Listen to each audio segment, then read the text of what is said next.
right, guys, it's Monday night. Polished off this humor beer. I used this oatmeal stout to cook salmon with earlier today. There was just a splash left of that. You're not going to throw it away, so I kept it. Got my Weiss in here.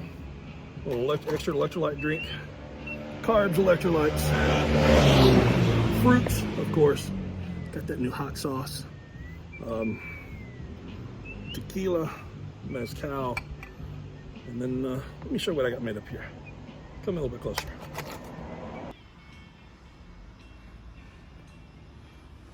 All right, over here, I cook stuff like this all the time. I cook lunch for the family every day, and then normally I start cooking immediately, and I'll start cooking for what I'm gonna have my last 2 meals of the day. We cooked, I don't know, a couple pounds of salmon for lunch. And down here, I make stuff like this all the time. I made a bunch of meatballs inside for tonight. Jalapeno poppers again. These are mac and cheese bites. I made lots of little potatoes, green beans, and I'm just gonna snack on that a little bit during training, just because it's fun. And then I've got a big tray of it inside. And I cook stuff like this all the time, guys. I encourage you to always get pans like this, and then just set it up, and then every day put something in the oven. See, I've just got some meatballs here. These were frozen meatballs, so they were really good. And then I took those little potatoes. They were frozen as well. I'm pretty sure they're already pre-cooked. Put them in there in the middle, and then the frozen green beans on the side. Put some different sauces and salt, whatever you like on top. I try to consume a lot of salt before training and during training. And actually what I'll do is my sessions during training or around training, I'll use this low salt. And it says 66% less or whatever. But they make up that weight somehow. You know what they normally make it up with? Some kind of potassium or some kind of magnesium. The kind of stuff that's not in your Gatorades. It's not in really my electrolyte drink over here either. It's not easy to find, and your body's sweating out like crazy. And if you're eating a bunch of salt, you're holding a bunch of water, you want that extra potassium. You might want that extra potassium anyway to help push out a little bit of that salt that you consume. So magnesium's never a horrible thing. Actually, sometimes it is. It can be actually rough sometimes. But anyway, here we are.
Or maybe by being an A student, baby, I can win your love for me.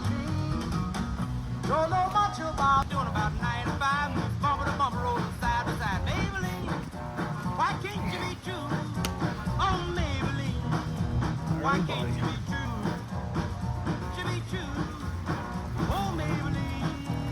why can't you be true? You done started back doing the thing you used to do. That's the key right there, guys.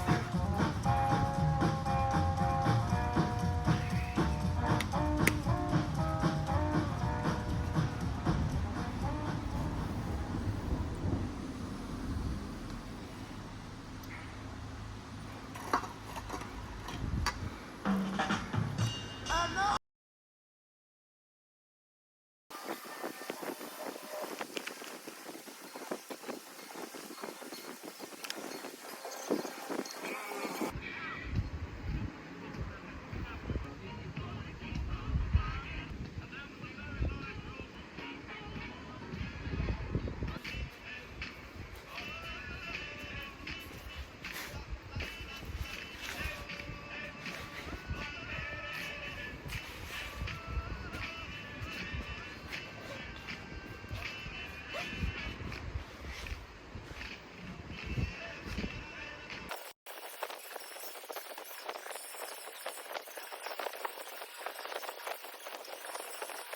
All right, guys, that is Monday night's training.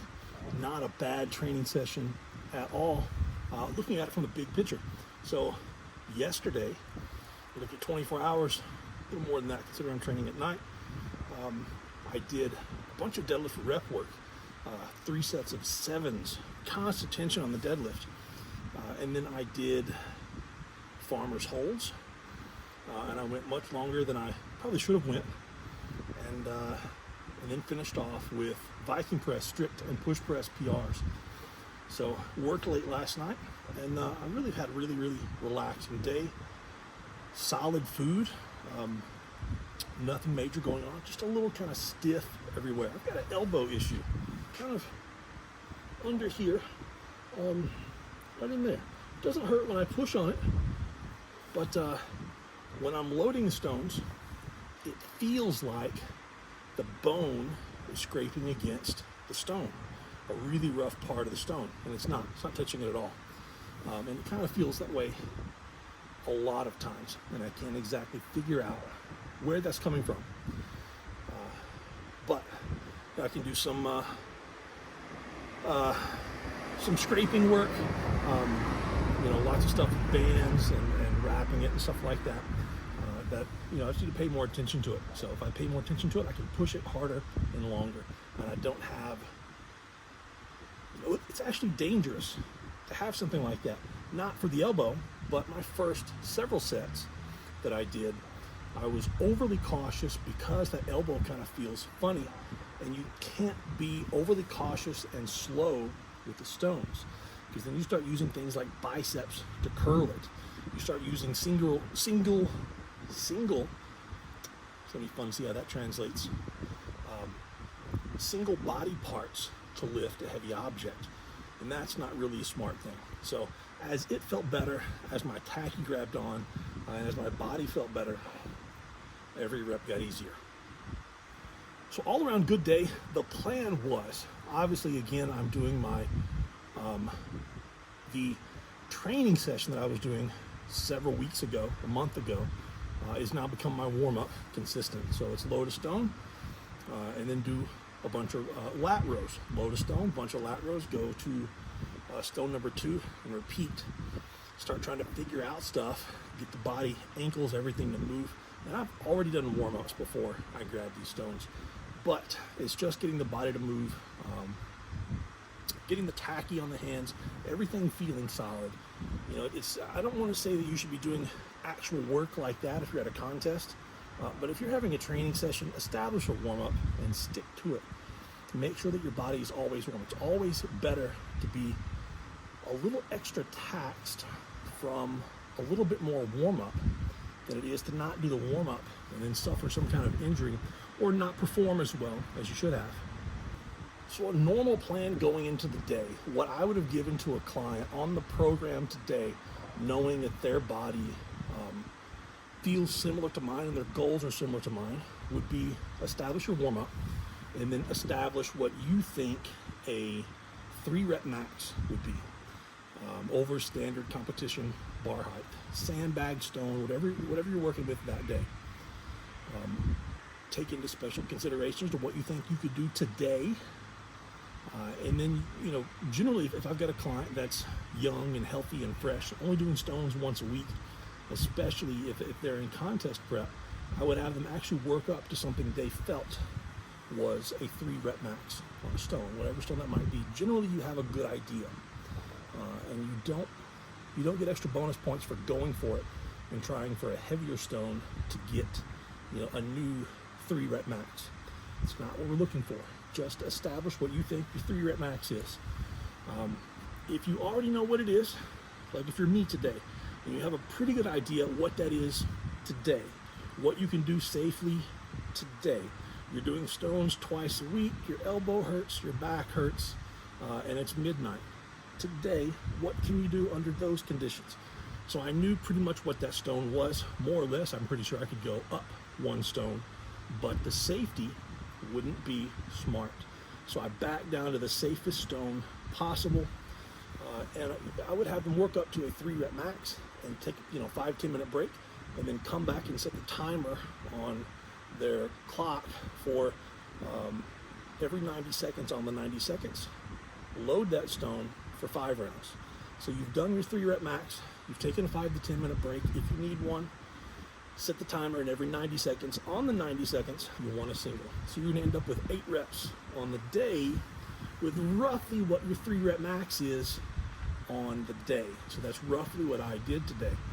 Some big benefits of that, probably the biggest one, and what I picked up, say on rep 3, or let's say on rep 2, I'm loading stones the way I have for the last 20 plus years.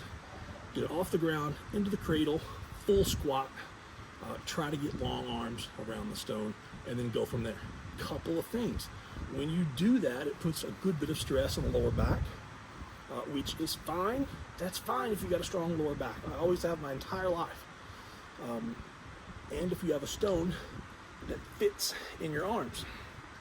Well, I'm training with such a small stone that it's not going to fit into my giant wingspan. So a giant wingspan and a full squat, where does it put that stone? Right up here. And then you keep it there, shifting your hips and everything underneath that stone. Easy, pop and load, a lot more lats and upper back. And you can take it off of the lower back by doing that. If you're doing like me, you're in a situation like me, I'm training with a smaller stone under different circumstances, trying to shift a lot more of the weight to the mid and upper back instead of the lower back for whatever reason. I realized that on rep number 2, I need to get the stone, not even a half squat, maybe not even a quarter squat. I've got to get my hips really high and get that stone sitting on my chest, you know, kind of from here. So it's just an upper back extension, and not, it's an upper back and leg extension and not a lower back and leg extension. That's probably the good way to put it. Probably the great way to put it right there. I know what I was gonna say. Remember back months ago when I was talking to you over there and trying out different color of tape on my arms, with and without forearm sleeves, you know, with and without a shirt, sticky spray, without sticky spray, different numbers of zip ties, all that, because I said summer is coming, and normally in summer, it's so hot that tacky is, you know, you can't use tacky, and if you make any kind of mistake in this kind of heat, you're injured really fast. Stone sleeves slip, tape rips off, bad things happen. Today, actually the last couple of training sessions, my stone sleeves have not slipped at all. And those have been the hottest training sessions that we've had here all year so far. Stone sleeves are not slipping. I've got the Kentucky blue and white going on. There's a key to that. I don't care if you think I'm crazy, but I'm not going to change it until the season starts, and then we'll see. I have some ideas on things that I'm going to do once the season starts. But the sticky spray on the sleeves, 3 zip ties, I think that's the key. I've got the tape on the right, I've got the tape on the right way, tightened in the right spots, loose in the right spots. Things are just feeling better. I'm on a roll with stuff like that. It is important. I know you think I'm crazy. I know you think I'm crazy, and I know that I am a little bit crazy. Maybe more than a little bit. But the details matter. The little details matter. Hope that rubs off on you. So I'm going to sit out here with Harley. You over here, boy? Yep, he's over there, sitting over there. I've got a meatball saved for him. I'm gonna sit out here, finish my drinks and my food, all my fruits, and kind of enjoy being outside for another few minutes. Go inside, get back to work. So plan to see you on Wednesday. Hope you guys have a great one. See you Wednesday, guys. Yeah. I saved you one. I got you one. I know, so I come out and train. Oh, good boy. You're such a good boy. Yeah. I know. Get in the house, smelling me cook all day long, knowing it's a training day. Ready to come out here and train and get one bite of food. Yep. We can go inside now, can't we? Yeah. We came outside, we barked at some people. We trained, ate some food.